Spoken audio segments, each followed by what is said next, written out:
প্রিয় দর্শক, আসসালামু আলাইকুম। দর্শক, আপনাদের প্রীতীয় শুভেচ্ছা জানিয়ে শুরু করছি আমাদের আজকের প্রতিবেদন। তো দর্শক, আজকে আমরা এক অসহায় মেয়ের জীবনের গল্প তুলে ধরব, যার নাম হচ্ছে জোনাকি। জোনাকির বাবা মা কেউ নেই, থাকে দাদির কাছে। তো জোনাকির বিয়ে শাদিও হয়নি। তো জোনাকি এখন ইউটিউবে এসেছে ভালো একটা মানুষের আশায়, যে মানুষটি তাকে ভালো রাখবে, ভালোবাসবে। তেমন একটা মানুষ পেলে জোনাকি বিয়ে শাদি করতে রাজি আছে। তো জোনাকি বর্তমানে থাকে কুমিল্লা দাউদকান্দি।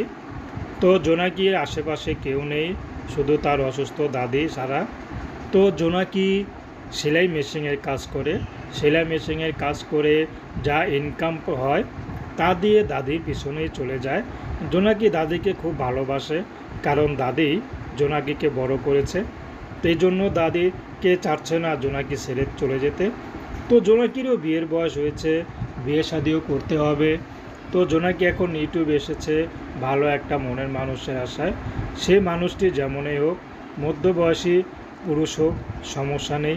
যদি তার ঘরে স্ত্রী সন্তান থাকে, তারপরও কোনো আপত্তি নেই, যদি জোনাকিকে ভালোবাসতে পারে, তার ভরণ পোষণ দিতে পারে। তো জোনাকি বেশি পড়াশোনা করতে পারেনি, ক্লাস 4 পর্যন্ত পড়াশোনা করেছে, তারপর আর করতে পারেনি। তো দর্শক, প্রেম ভালোবাসা, সাহায্য সহযোগিতা, বিয়ে শাদী করা একান্ত আপনাদের ব্যক্তিগত ব্যাপার। আসুন আমরা 5 ওয়াক্ত নামাজ পড়ি।